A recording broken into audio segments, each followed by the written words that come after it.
Good evening and welcome to another edition of the College Pride Press podcast. As always, I am your host, Brad Kruppel, and we are here to break down what has been a crazy week in the first weekend of the NCAA tournament. We now have 16 teams that are going to fight for the national championship. So we're going to recap what went on with the weekend, and then we are going to preview what's going to go on this weekend as we're going to get down to our Final Four. So we are joined with a loaded cast, new College Pride Press record with 5 people on the podcast today. So we've got Zach, Sean, Ryan, and Connor. I'll let you guys kind of introduce yourselves and give us kind of an opening thought. So we'll start with Zach. Oh, what's up, guys? You've probably heard me before if you listen to the podcast, but like Brad said, I'm Zach. I'm mainly a Purdue writer, but I kind of just go across everything. It was a great week, and I'm looking forward to talking about it with you guys. All right, Sean, what's going on with you? I'm Sean. As you guys know, I'm one of the main guys for the College Pride Press game day. Been enjoying March so far. My grades have been dropping a little bit, but because of all the March Madness during school, but can't complain. So it's just been a great month. Can't wait to preview some games this upcoming week, and then recap some from the weekend. So it should be a good show. All right, I love it. Dedication to college basketball goes well beyond the senioritis, so I like it. Ryan, what's going on with you in West Lafayette? Hey guys, Ryan here. Happy to be back. Representing the Purdue Boilermakers, who will be playing this week in the Sweet 16. So I'm sure we'll get to that eventually. One thing to note, Zach and I will have another edition of our weekly column, 5 Things Around College Basketball. Another edition this week, so be on the lookout for that. All right, I love it. Can't wait to read that and bring us home. Connor, what's going on with you? Big Missouri hire, so I'm sure you're hyped about that. Yeah, what's up, guys? I'm Connor. I'm the weekly mailbag writer here at College Pride Press. Lifelong Marquette fan, been a student at Missouri. I went to the press conference today for Conzo Martin. Really excited about that. We'll see if he can bring Michael Porter Jr. with him. Let's hope so. All right, Michael Porter Jr. The Michael Porter Jr. to IU conspiracy is dead in the waters now. But as always, I'm host Brad Kruppel from Indiana. Not, a little hesitant now with Tom Crean firing, so we'll see who we get. But I love the Indiana rumor mill. Just want to take a moment and apologize about the podcasting schedule last week. Zach and I were in Gulf Shores, Alabama, and the house we were at had absolutely atrocious Wi-Fi. It took us like 40 minutes to load KenPom. That's why our brackets are absolutely trash. It's the internet's fault. But we tried to get on the podcast both on Sunday and Monday, and just the internet was just horrible, so we couldn't do it. So we apologize, but we're going to make it up to you today with a fantastic podcast. So I just want to start off by going around and kind of getting an instant reaction. One thing that stood out to all of you guys. So we'll start off with Connor. What stood out to you kind of in the first weekend of the NCAA tournament? Well, I think not having many upsets was kind of beneficial, to be totally honest. I mean, first of all, you saw in the TV ratings, this week was like the highest TV ratings in like 24 years, which is good for the sport, obviously. Not good for my bracket because I picked a decent amount of upsets. But it's been pretty wild. Obviously, the ACC's got 1 team left out of 9. The Big Ten may be underrated, but not really. It's still pretty bad. It's been a lot of fun. I think we've gotten good games. Some people complain about the lack of upset, but I mean, I'm at least excited to see some good games. In the Sweet 16, we got a lot of good matchups. So it's been a pretty crazy tournament, and I think it's going to be a little more straightforward from here on out. But I've enjoyed it so far. All right, I love it. Ryan, what's going on with you? I know you're hyped with Purdue advancing, so what was kind of your instant reaction of this week? Yeah, just to play kind of the devil's advocate to Connor here, I was impressed by the performance by the Big Ten. Purdue and Michigan headed to the Midwest Regional in Kansas City this week, and obviously Wisconsin headed to New York City to play in the East Regional after beating Villanova. We all knew the narrative going into this tournament. The Big Ten had a down year. And kind of made amends for that in the tournament. Wisconsin, they were probably underseeded by the committee. I think Villanova would probably agree to that. But with 3 Sweet 16 teams, the Big Ten, they really improved upon their regular season with some good wins in the tournament. So we have a lot to talk about in the Midwest going forward in the Sweet 16 into the Elite Eight. All right, fantastic. Sean, what stood out to you this weekend? Yeah, I mean, I'm agreeing with Connor in this one. I picked a lot of upsets in my bracket as well, and really, I'm kind of in favor of not having as many upsets, especially with all these solid teams in the Sweet 16, because you never really know with those kind of mid-major schools how they could play or how they could play against great teams like North Carolina and stuff. So I'm in favor with the limited number of upsets. I mean, I would like to see Rhode Island in the Sweet 16, but Oregon somehow pulled that one out. But yeah, really, I just think the Sweet 16 is going to be great games up and down.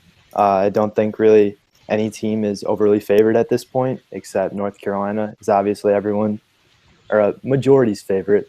But really, I think I'm just excited for the Sweet 16 and can't wait to get things going. All right, Zach, what stood out to you this weekend? Yeah, I mean, I think it was Ryan that mentioned being impressed by the Big Ten, but I was especially impressed with the SEC as well because we all knew Kentucky was supposed to be there, but I mean, even they had a tough game against Wichita State, who was another team that was terribly seeded, and they managed to fight them off.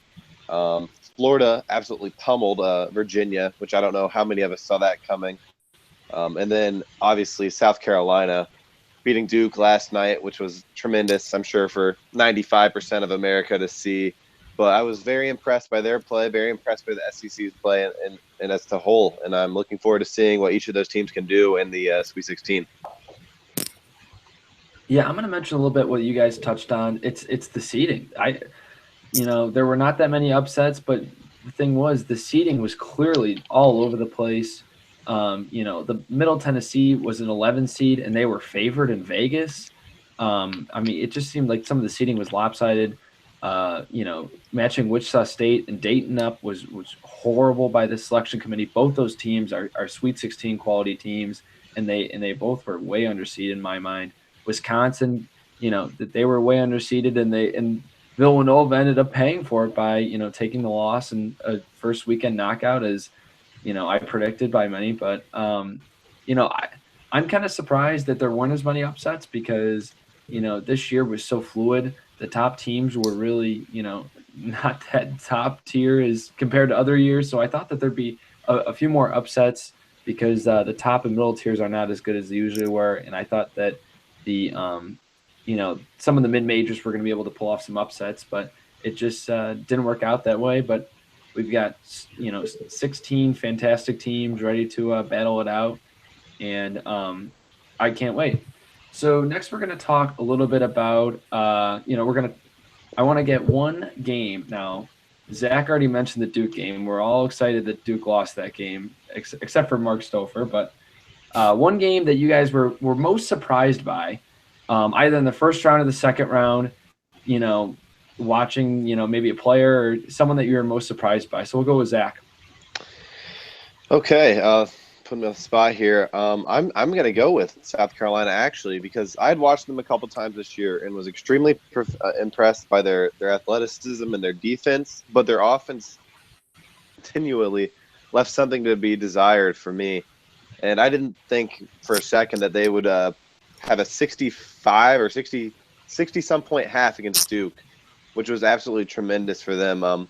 Sindarius Thornwell showed out why he was the SEC Player of the Year. And PJ Dozier had a great game. A few role players really stepped up. Felder, the freshman, absolutely impressed me. And the biggest thing for me was they were 21 of 23 from free throw line, I believe, in the second half, which, shows that they were ready to play. They were clutch. You have to do it when it counts, and they absolutely did. They didn't give Duke any chance to get back in that game, which I think a lot of us were waiting on, expecting Duke to make a run there. So props to them. I was impressed and a little bit surprised at how they did it. And I don't see any reason why, if they're playing that same loose, confident style, they can't take it to Baylor as well. All right, Sean, what was the game that stood out to you most and you were impressed by? I'm going to take the Xavier Florida State game with Xavier winning by 25 against the Seminoles. I remember talking with Noah on the Game Day podcast. I think it was midway through the year, and Florida State just came off that victory at Virginia, and I was just appalled about how great this Florida State team was, and how deep they were, and how much talent they had. And then they went on that little skid during the season, and really they've just gone complete 180 on their season. It's been absolutely ridiculous. But props to Xavier. They don't have Edmund Sumner anymore, as we know he's out for the year. And then guys like Sean O'Mara, Bennett's very own, stepped up in the postseason and has played absolutely great for the Musketeers. And Trayvon Blewett as well, scoring 29 in the Florida State win. It's just impressive to see this Xavier team, despite all they've gone throughout the year, really just come together at the right time and get hot. And who knows, they could possibly upset Arizona. I'm not predicting anything right now, but I wouldn't be surprised to see them give a game and maybe pull it out in the end. All right, Ryan, what was the game that stood out to you? All right, I'm going to talk about the Michigan Wolverines a little bit and give Coach Beilein's squad some love. They are turning into a serious contender. You know, winning the Big Ten tournament, I thought, okay, this is a nice feel-good story. They're hot. They're going to go in, maybe win a couple games in the NCAA tournament. But this team is really, really good, and I think it's time to start considering them as a real contender to get to Phoenix, Arizona, and maybe even win the whole thing. Coach Beilein's team this year has really been focused on their offense. But when they ran into Louisville in the second round, I thought, okay, Mahmoud and the Cardinals are going to get it done on defense and put an end to this run. But Michigan was able to overpower Louisville. Derek Walton is one of the best point guards in the country. Very impressive. They get good contributions from guys like Mo Wagner, Duncan Robinson, Zach Irvin. So Michigan is really a team to look out for heading into Kansas City.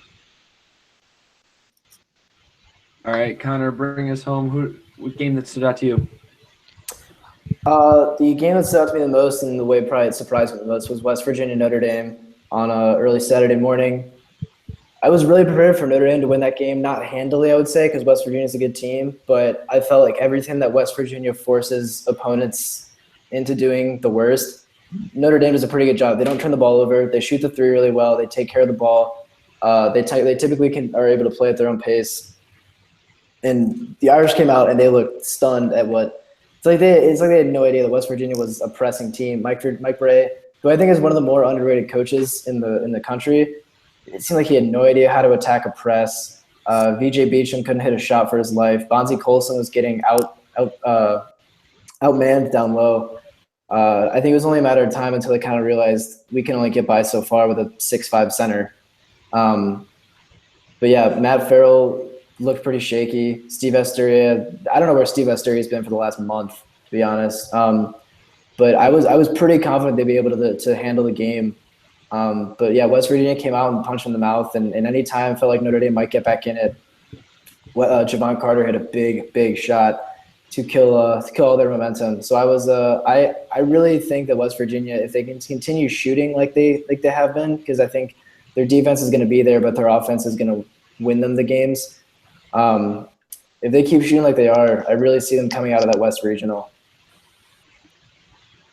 All right, I love it. You guys all hit on some great points. The game that stood out to me, this is tough for me to say, but it was the Iowa State Purdue game, and that was a game that I was really looking forward to seeing after the first round, because they're two teams with varying styles. Iowa State, they like to run and gun. They shoot a ton of threes. Monte Morris, leads the attack, and they sprint. Purdue likes to slow it down, slow the pace, and get it to Caleb Swanigan. And it was really interesting to kind of see how that game played out. And Iowa State made a comeback, but ended up falling short because Swanigan had some clutch buckets down the stretch. So that was a game that was very interesting because of the varying styles and how the teams wanted to play and kind of competing on the pace and kind of the lineups and that each coach had to kind of deploy to counterattack. So that game stood out to me. All right, next we're going to talk about a player of the weekend that kind of stood out, and this one was kind of tough for me. I'm going to have to give a shout out to Joel Berry. He fought through an ankle injury for North Carolina, and they were hard fought in that Arkansas game. Arkansas gave them all that they could handle, and Berry played with that really sore ankle, and that's what March is all about. He came through. He had a really big game for them. And, they survived in advance in the representation right now. So Joel Berry had a huge game. He is the key for that team. And, if that ankle injury keeps lingering, it's not going to be very pretty for the Tar Heels as they need him to lead their attack and feed their bigs. So we'll go to Sean next and kind of his player that impressed him this weekend. So I'm going to go with Mo Wagner of the Michigan Wolverines. He put up 26. And I forget how many boards he had, but I know he had 26 points, something like that, 11-14 from the field. And that stat line is even much more impressive when you look at who he went up against. Louisville's front court, Anas Mahmoud, and all those guys. And really, it's just I remember talking at the Big Ten pod at the beginning of the year where like Michigan's Achilles heel is going to be who is going to be their big man. They have no bigs, and then Wagner is starting to show us up a little bit, and he's getting hot at the right time, just like Michigan as a whole. But yeah, I think with him getting going, it's going to be huge for Michigan. Like we said, they don't have much depth at the center position, and he's just been playing great basketball lately. And I got to tip my hat off to him, especially going up against that tough Louisville front court. All right, fantastic. Mo Wagner, absolutely the man. Big guy from Germany. Zach, who was your player of the weekend? Well, I was wondering whether you'd pick Ryan or I first because I think we probably have the same player in mind. But for me, it's got to be Caleb Swanigan. Like you said, I don't think there's any chance that Purdue wins that game against Iowa State without him scoring and rebounding because we've seen that all year. But showcased his passing as well. He had 7 assists in that game, and whenever they try to double him or limit him in that high post, Vince Edwards did a good job of getting open down low for an open layup. It was great to see because I think people, when they see stat lines, they see the rebounding, they see the points, but something that was pretty cool. And like I said, I don't think there's a chance that Purdue wins that game without him, and that's something that's pretty cool to see a big man work like that. I'm a little surprised that Sean didn't go with Ryan Klein to kind of. He didn't do anything, man. He hasn't hit a 3 since Pitt. I know. What? Next, you can add on top of Zach if you'd like. Who's? I'm going to stay within the Boilermaker front court. We know what we're getting from Caleb Swanigan night in, night out. Potential National Player of the Year, double-double machine. But Vincent Edwards had a career weekend, and I think it's really important as Purdue fans to kind of highlight what he's doing. For Purdue to beat Iowa State, it was always going to take a special game from someone else other than Swanigan. And Edwards had 2 double-doubles this week against Vermont and then Iowa State. He is really coming on strong. He's becoming more aggressive, anticipating angles better, taking better shots. And like I said, really just taking charge to complement that bruiser that we have in Swanigan. So Vincent Edwards is really going to be that key player going forward for Purdue. If Purdue's going to stand any chance against Kansas, Edwards is going to have to be absolutely special.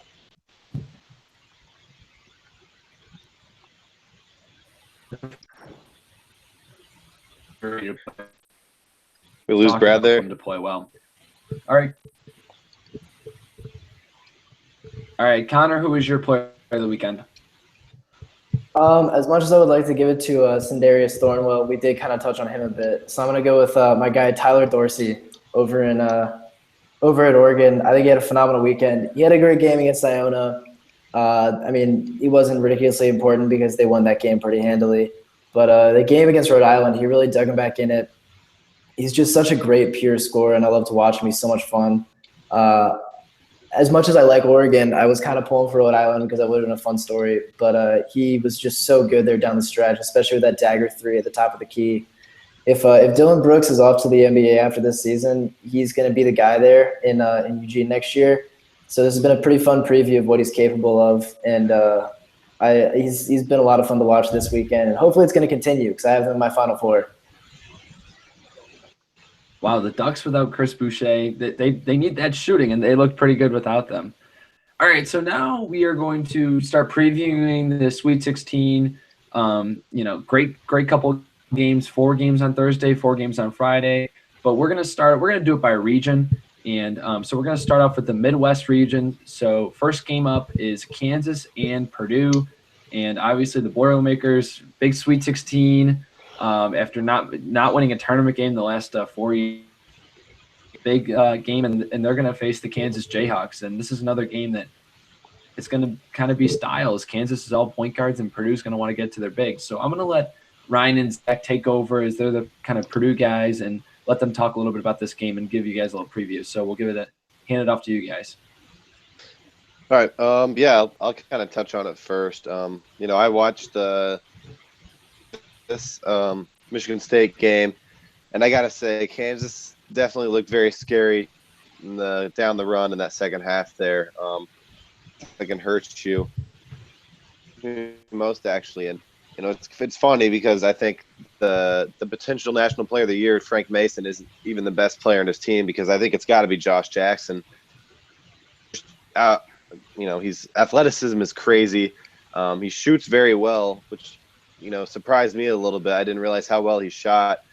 Can get to the rim, as a nose for it. And for me, the key is going to be, how do you stop him? The closest thing Purdue's probably faced all year to him is Miles Bridges, maybe. But even then, I think Jackson is a whole different animal. I have a guy like that can, get to the rim, that's that athletic. So it's going to be very interesting to see what Painter comes up with. Defensive team, Big Ten player, Dakota Mathias. But with the lineup of Jackson and Devontae Graham, you can only pick one of them to guard at a time. Interesting to see, how they come out. Purdue's known for that man-to-man defense and mentality of, when do you switch, when do you not switch, that kind of thing. And I'm sure Ryan has some well. Yeah, this is going to be a very polarizing matchup. Purdue knows what they're up against. This is Kansas, probably the best team remaining in the tournament, in Kansas City, no less. And so Purdue has a very tall task ahead of them. Like you guys have mentioned, Caleb Swanigan, Frank Mason, likely the two front runners for National Player of the Year. Very different players, obviously, with one being in the backcourt, one being in the front court. There's no doubt that this is by far the best backcourt that Purdue has played in Frank Mason and Devontae Graham. And Kansas can shoot the lights out, so Purdue will absolutely have to be up for the task. On defense, they're going to have to try to slow down the guards and wings of Kansas. They're going to need special days from a lot of players. Mathias will have to hit shots. They're going to need some contributions from Klein and from P.J. Thompson. And most importantly, the guys in the front court, Haas, Edwards, Caleb Swanigan, we're going to need constant contributions from in the paint. Purdue has to score from in close, try to get to the free throw line, try to get guys like Landon Lucas of Kansas in foul trouble. And Matt Painter has to be good. He was good against Iowa State on Saturday with a good game plan. He's got about a half week to get ready for Kansas. So like Zach said, I'm excited to see what Coach Painter comes up with. This is not going to be easy, but we know that, going up against Kansas. Purdue, they have a very tall order ahead of them. All right, the one thing I wanted to kind of ask you guys is about the matchups in this game. Now, Matt Painter has a tough task because, they have Carson Edwards and Dakota Mathias, two really strong defenders. But how are they going to kind of match up with, kind of that three-pronged attack that is, Frank Mason, Devontae Graham, and Josh Jackson? And they do throw LaGerald Vick, who's also very talented off the bench. So, what do you think the matchups are going to be, kind of in the backcourt with those guard spots? I'll let either one of you guys take it. Yeah, Ryan, I went first last time, so you can kind of take the lead on this one. Okay, I expect Painter to throw a lot of different looks at Frank Mason. I expect P.J. Thompson will probably start out at the point guard spot guarding Frank Mason, and Mathias maybe guarding Jackson or Devontae Graham. Carson Edwards, I think, will see a lot of playing time because his athleticism will really come in handy against the Kansas Jayhawks. Is one that I'm really interested in seeing how Painter kind of plays his cards there. Landon Lucas is not a very good jump shooter, and those stretch bigs are kind of the bigs that have given Purdue the most trouble this year. So on the other side with Kansas, I expect LaGerald Vick, who can shoot the three, to see a lot more playing time and try to stretch Purdue's big men away from the basket to give their guards a little bit more room and space to work. The backcourt matchup in this game, it's no secret that Kansas has the clear advantage. Mix it up a little bit. And Dakota Mathias, Purdue's best defender, will probably see a lot of time on Devontae Graham and on Josh Jackson. And it's going to be really important for Purdue to stay out of foul trouble and try to keep the Kansas guards in front of them. Yeah, and going All off right. what Ryan said, yeah. going off what Ryan said there, since Matthias is probably going to be drawing these tough defensive duties, and I don't think we can expect the same. It's probably not fair to expect the same offensive output as we've been accustomed to seeing, and that brings up a guy like Sean Bach's favorite Ryan Klein, who is probably going to have to make some threes in this game to keep Purdue in it. And it's not just him. I mean, Carson Edwards is going to have some points. Other guards coming off the bench. It would be nice to get some Spike Albrecht buckets there. It's going to be just tough because Purdue can score. We've seen that all year. And Kansas is a solid defensive team, but they're not, a juggernaut by any means. So Purdue should be able to get some points. Most is, if you get worn down enough, on the defensive end, it's going to be tough to have that same energy moving forward each time. I think the best bet is probably try to play with Zane Swanigan and try to get some foul trouble there because Kansas is definitely not the most deep team there, and a few early fouls can change the game. But if that's not the case, it's going to be very interesting to see because that defensive effort is going to be a very tough one.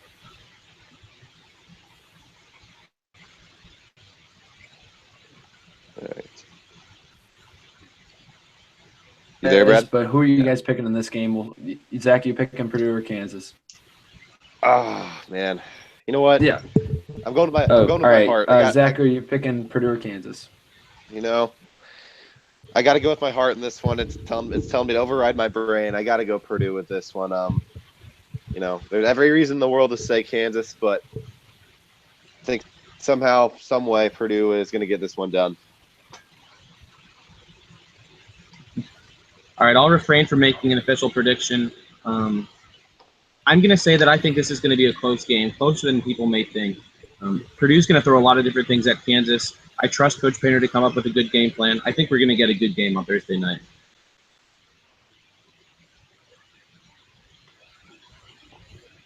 Okay, all right. I respect that. All right, the other game in that bracket, in the tier, in the Midwest is Oregon and Michigan. Michigan's extremely hot after everything they went through in the Big Ten tourney, and they beat two really good teams in Oklahoma State and Louisville. So we'll let Connor and Sean take over and kind of preview that game for you guys. All right. Well, I'll vouch for Oregon in this situation.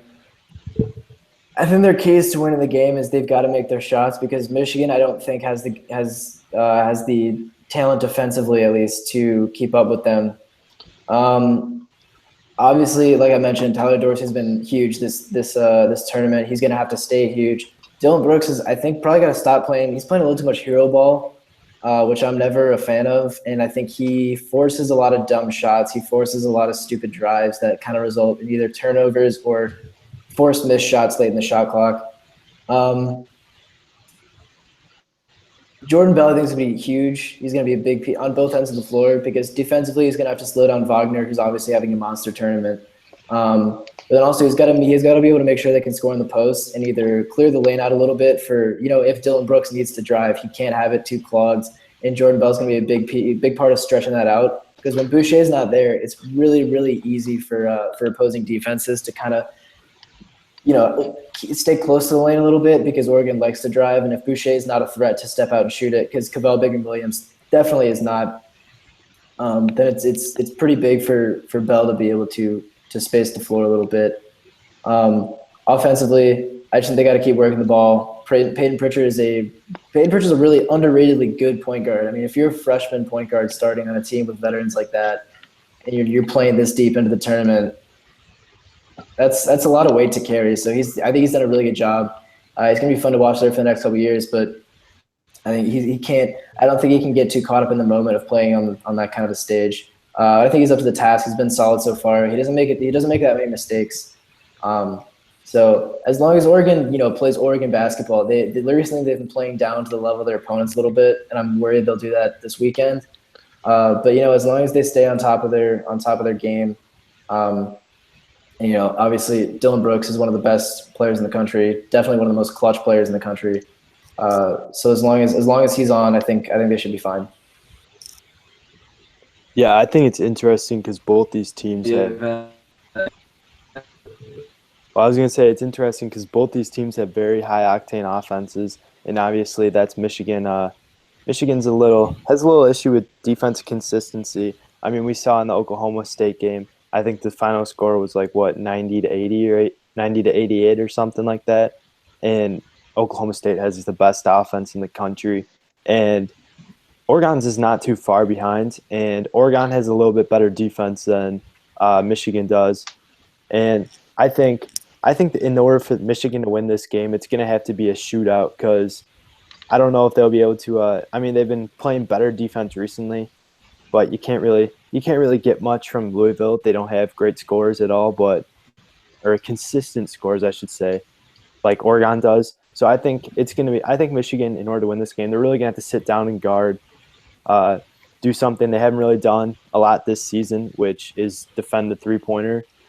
They're 300th in the nation in defensive 3-point percentage, and Oregon is in the top 50, which kind of scares me a little bit because obviously with Dylan Brooks shooting a lot from the outside lately, and driving it, it's gonna be quite an issue for them. But really, I think Oregon just yeah, it's just gonna be interesting to see what kind of matchups there are too, because with Dylan Brooks almost shooting the ball every possession, who's John Beilein going to put on him? Maybe they'll probably give him a little different looks with Wilson, obviously, probably their best defender, and then maybe Zach Irvin a little bit. Who knows? But I think it'll be interesting to see how both teams kind of put their matchups together.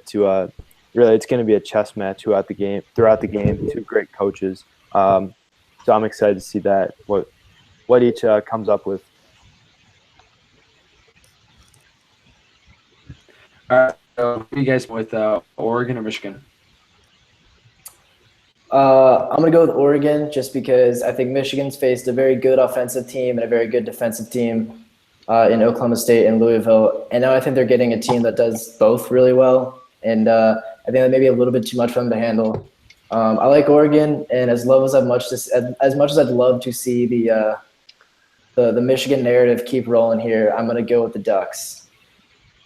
Yeah, I agree with Connor. Dan Dockich can say all he wants about his son's team, but in the end, I think Oregon's just going to be too much on the offensive end. And I think Michigan's not going to have the horses on the defensive end to keep up with them. All right, I love it. Next, we're going to move on to the South region, and the first game up is North Carolina Tar Heels and the Butler Bulldogs. Butler beat Winthrop and Middle Tennessee.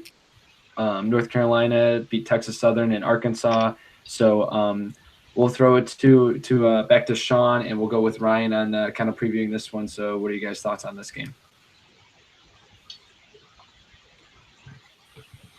Okay, this will be an interesting matchup. Butler in the first two rounds faced Winthrop and Middle Tennessee, so not exactly murderer's row, although they are very good teams. The key for me is going to be the play of Andrew Travis down low for Butler. This is a guy who Greg Doyle had a nice piece in the Indianapolis Star about him, a nice column explaining, when he wanted to play early on at big time schools. They kind of told him he was too slow, not as athletic or as lengthy as they would like. But he was a member of the Big East, all first team Big East this year. So he's really going to have to give him some solid play down low, going up against Kennedy Meeks, in the North Carolina front court. But then the matchup in the backcourt, I assume Joel Berry will play after having a slight injury scare to his ankle in the second round. In the end, I think North Carolina is going to be a little bit too much for Butler to handle. Butler is a very scrappy team. Guys like Tyler Lewis, Kamar Baldwin, very good, very, very talented players. Good, very good on defense as well. A little bit too much firepower for the Bulldogs. Yeah, the thing that worries me is Butler's lack of height. North Carolina's, that's their main strength is their height, and especially on the offensive rebound where they're the best in the country. And really, Butler's just going to have to play. They're going to have to go really hard on the defensive boards to keep up with North Carolina's big, or find a way to keep them in foul trouble. I think, it's just going to be Butler's got to play their best game of the year. Obviously, who knows? I mean, that's kind of a high claim. I think Butler possibly could blow it or could pull off the upset. I'm not putting money on it, but really, just Butler's got to hit. They got to hit well from the outside. North Carolina's got to struggle a little bit. Maybe try and get the big guys with Meeks and Hicks in foul trouble to start out the game. The thing that also kind of is going to be a big thing in the game, like Ryan said, is obviously going to be the backcourt, Tyler Lewis and Joel Berry. Joel Berry obviously has the athletic advantage and skills over Lewis, but really Lewis is just he's a great defender, I think, and he's gonna give Barry some issues, but I think Barry's just gonna be too much. And I think really, like as we've seen this season, Barry's kind of the guy for North Carolina. He's kind of everything that makes this team go. So I think if North Carolina can get him going and get crashed on the offensive glass, I think it'll be a 10-point game or something like that. All right, you guys are both going with that UNC. I'm sticking with that pick with you guys as well. All right, the next game is UCLA and Kentucky, two teams that everyone loves to hate, but a rematch of a big game that happened back in the non-conference slate.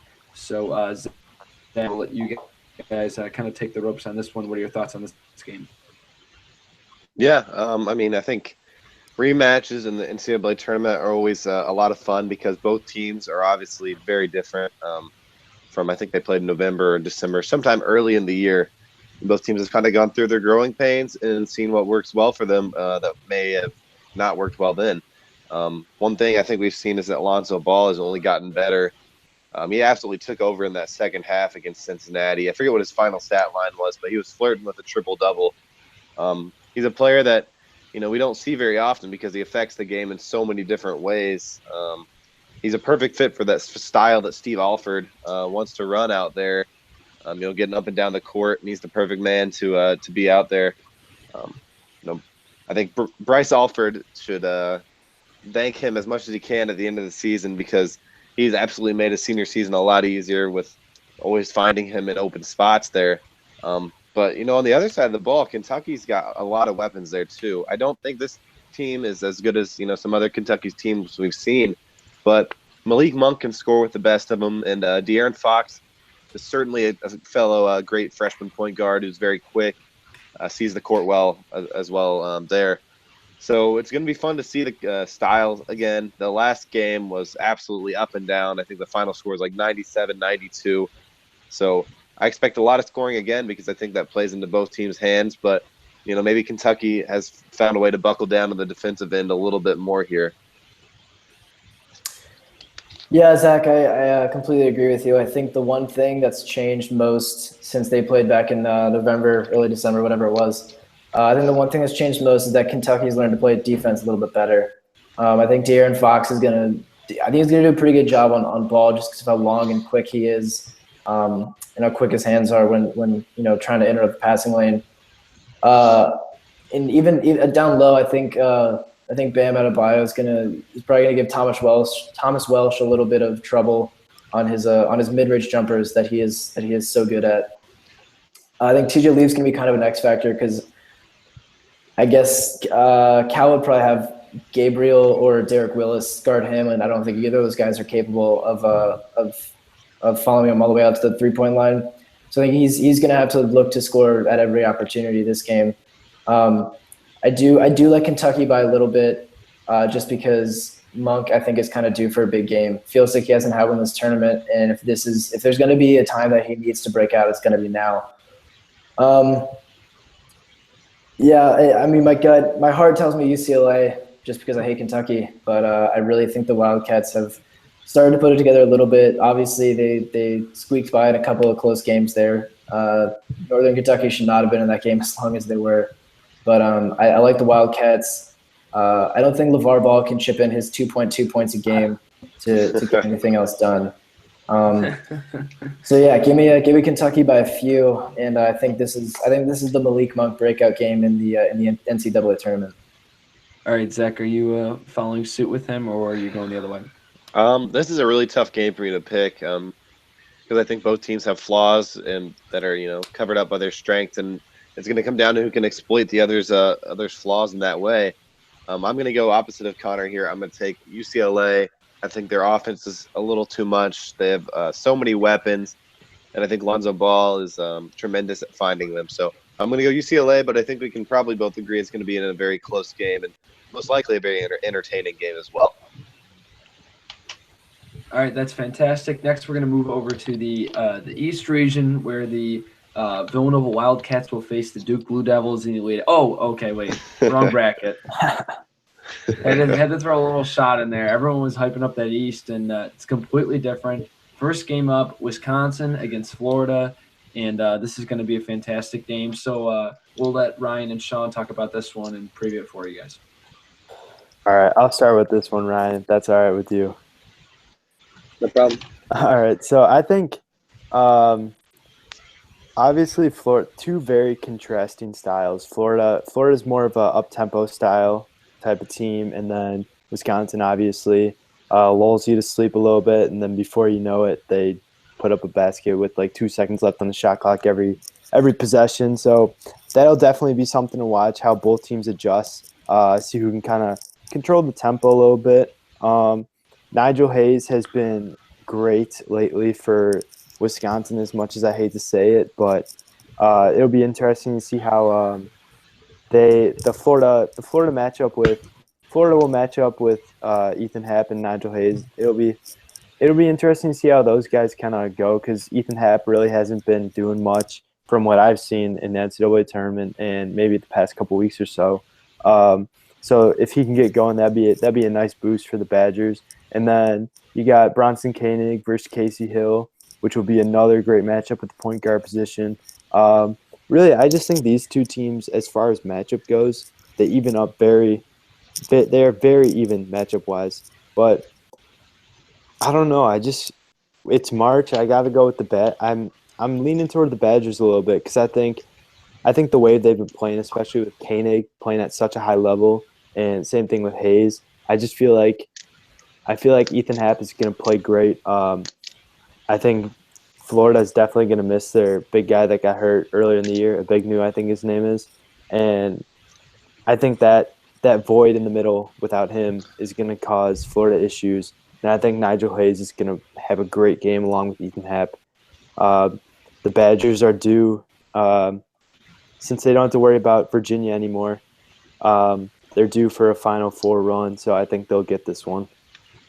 Wow. Okay. All right, Ryan, what are your thoughts?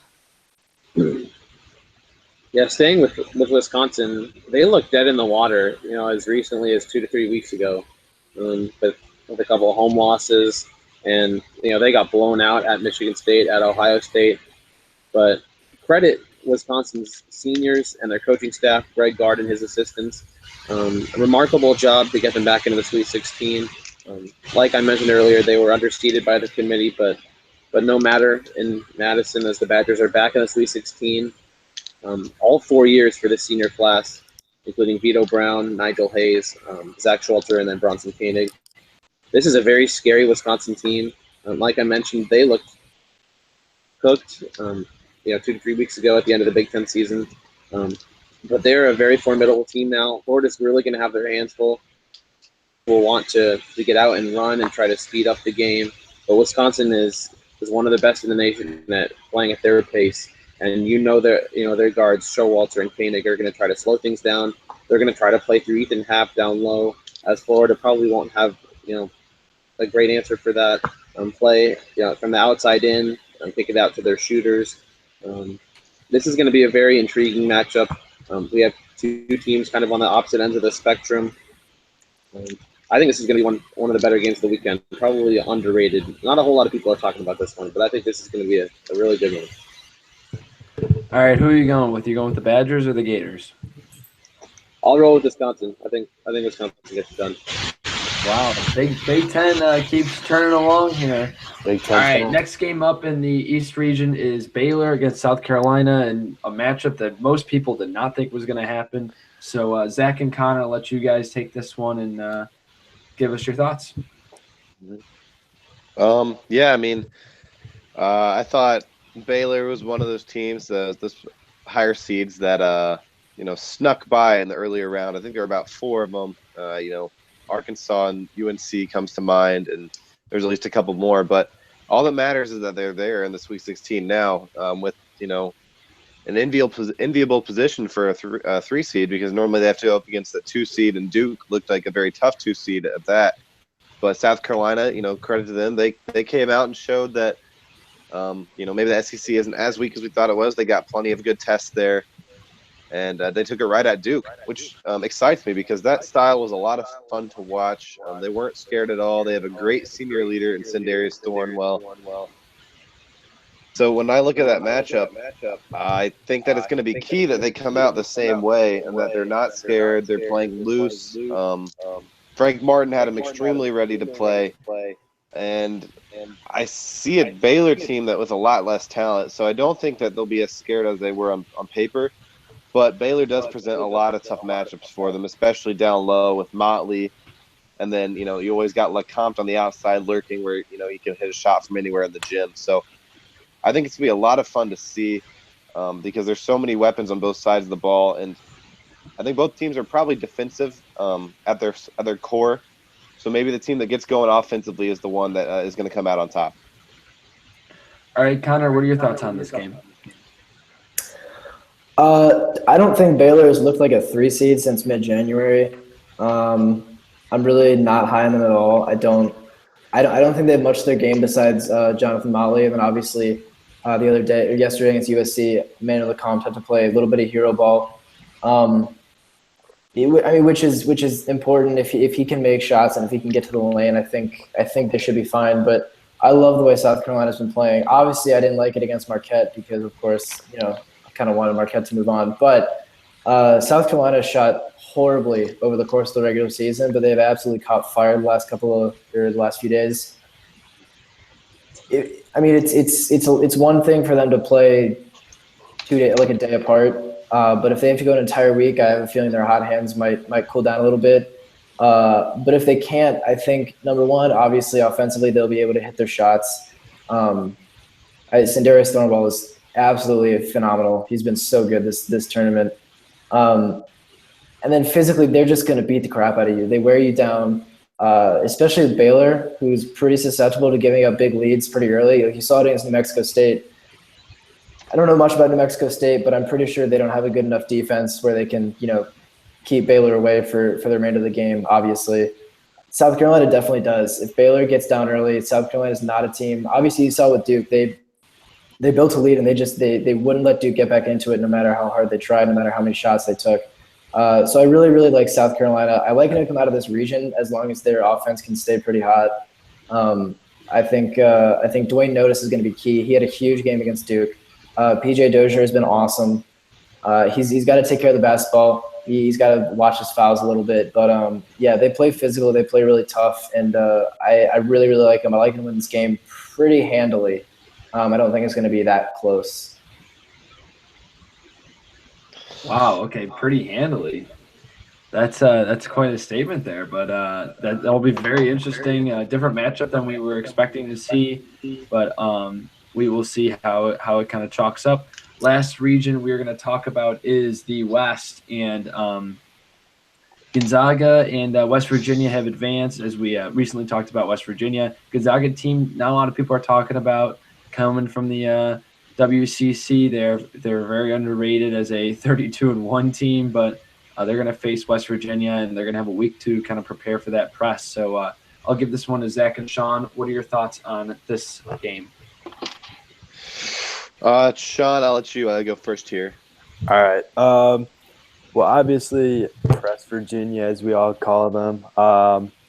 Really, I don't know. I don't think, looking at Gonzaga's schedule, I'm not really sure who they've seen this year that has played or no one in the country really plays a press like West Virginia.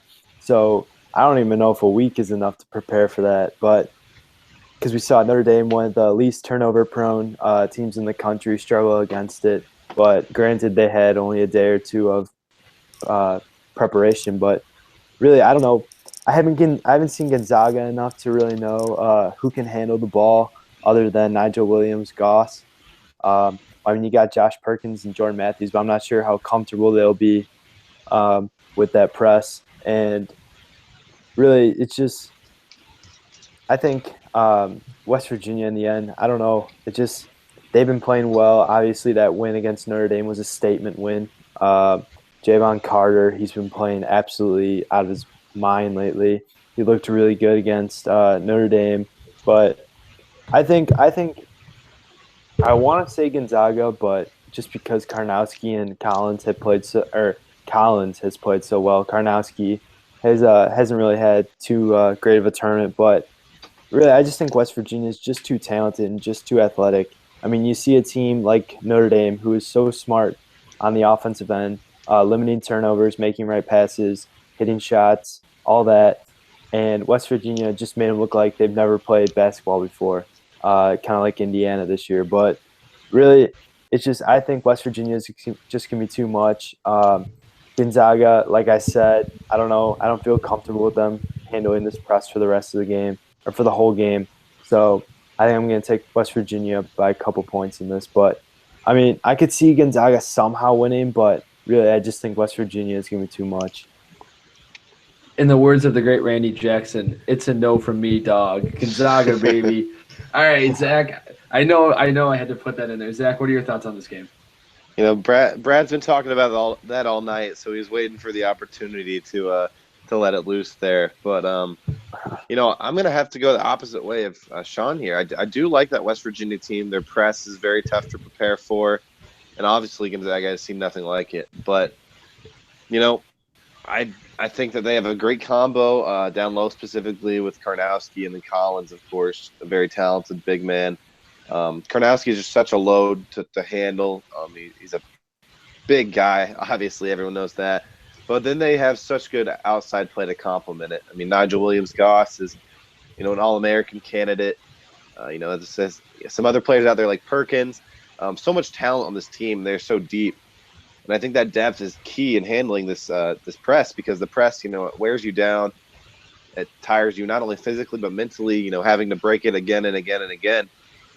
And I think it takes a deep team, and I like the depth on this Gonzaga team. They have 5 players that average double digits, and they have 8 players that go double-digit minutes, which is something that's going to, help them a lot. And I think that it is, the Zags game here. That's not to say West Virginia can't win it, because obviously they can. They're a great team too. But I just think the depth of Gonzaga is going to will them through in a very close game.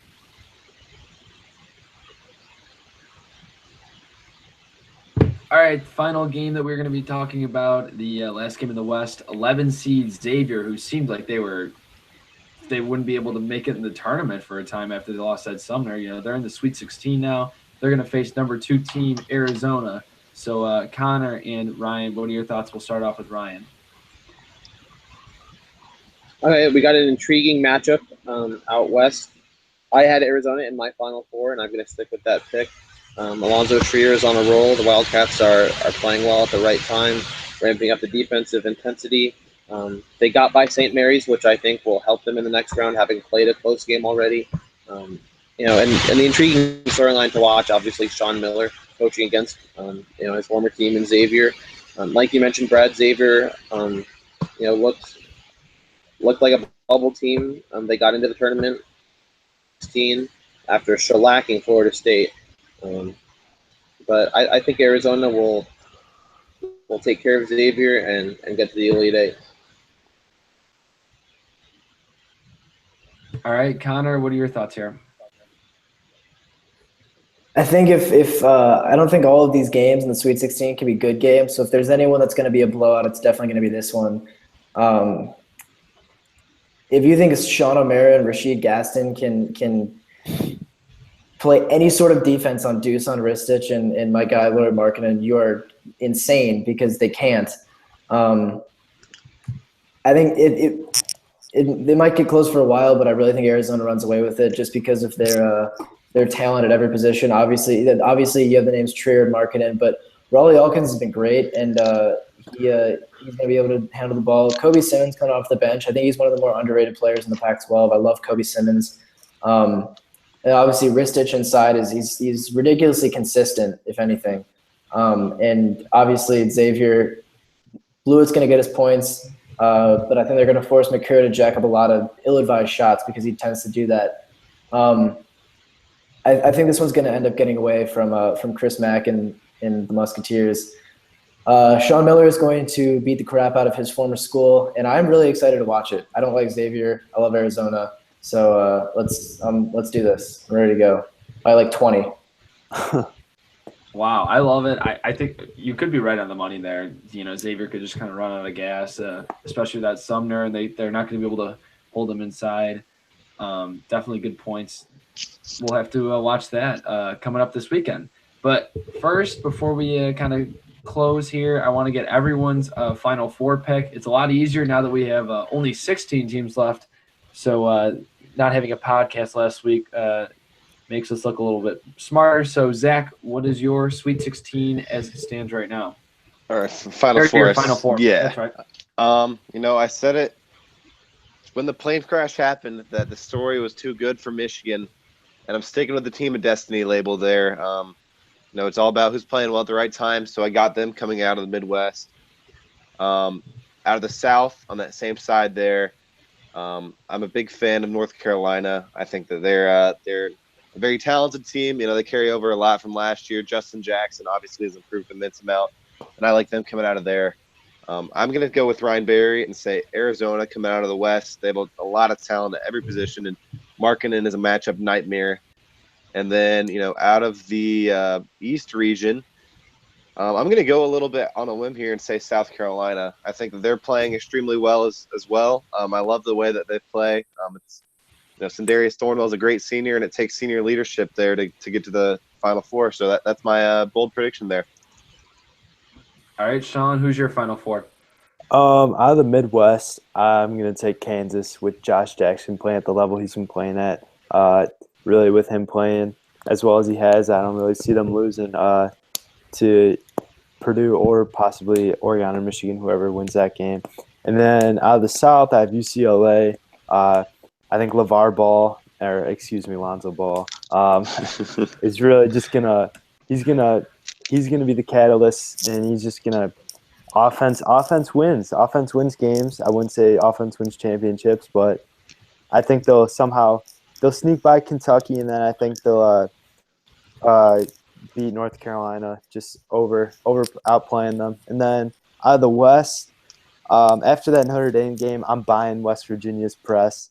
I think it's just going to be – Arizona, if they beat Xavier, which I think they will, you can make a case that Arizona's backcourt is obviously going to be able to beat that press a lot better than most teams they played this year. But I think West Virginia's press is just going to be a little bit too much.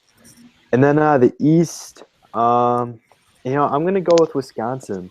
I think the Badgers have been playing great ball lately. Well, they have been playing great ball lately. And really with the level that Koenig and Hayes have been playing at, I really can't deny the fact that they could win the next two games and make it. I think if Ethan Happ can step up, I think they can I wouldn't say easily, but I think they can make a decent run at the Final Four. Fantastic. We'll go to Ryan next. What is your Final Four? Okay, out east, I'm going to take Wisconsin seniors to get them to the Final Four. I love what Hayes and Koenig are doing. Ethan Happ is very good. I think the Badgers get to another Final Four. Out west, I'm going to take Sean Miller to finally get there. I think he's going to ride Markkanen and Trier and a very talented team to the Final Four. I think he's going to finally get there. Then in the South, I'm going to take UNC on the back of Joel Berry and Kennedy Meeks to get to the Final Four. In the Midwest, I'll take Matt Painter's Purdue Boilermakers to get to the Final Four. Roll up. Wow. The Purdue Boilermakers are going to the Final Four. Very interesting. All right, Connor, bring us home. Who is your Final Four? Well, three of my Final Four teams are still in it, so I'm gonna ride with them. So I have Oregon, North Carolina, and Gonzaga. And then in that East region, I'm gonna go with South Carolina. I'm on the bandwagon. Sindarius Thornwell is going to become America's sweetheart. I really think that they are good enough defensively to come out of that region, and offensively, if they stay hot, then I don't really see a team beating them in that region. Wow. Okay. Very, very interesting. I love the East region. The East region's throwing a wrench into things here. I'll give my picks here. I'm going Michigan. Zach sold me on the team of destiny, so go blue, I guess. North Carolina. I really hope UCLA wins and North Carolina wins because I'd love to see that Elite Eight matchup. I think North Carolina gets over the top there. And then I'm going with Arizona. Sean Miller finally gets to the Final Four, and he will ride off into the sunset to become the new coach of Indiana. And then finally, Zach and I both had SMU in the Final Four originally, which was very outside the box and didn't end up working out. I'm going a little outside the box. I'm going Baylor. They made it to the Sweet 16 with Manu LeConte only making like 2 or 3 3-pointers. And those are all like late in the second half against USC. So I think they can win without him shooting very well. And that really proved to me a lot. They'll get to Madison Square Garden. I think they'll be able to win 2 games and get to the Final Four. So those are my Final Four predictions, and those we got everyone's in there. We will be calling people out on Twitter. I was gonna call Brett out for Louisville and Duke losing on the same day, but I wanted to be kind to him. I'll save the Twitter roast for a later day, but um, those are the picks, and I hope you guys enjoyed another edition of the College Pride Press podcast. As always, follow us on Twitter at EDU Pride Press, or just go on the website www.collegepridepress.com. Thanks for listening, and hope we have a great Sweet 16 and Elite Eight to narrow it down to 4 teams next weekend, and hopefully it's a lot of fun, good basketball, and able to enjoy it. So thanks for everyone for joining me, and have a great day.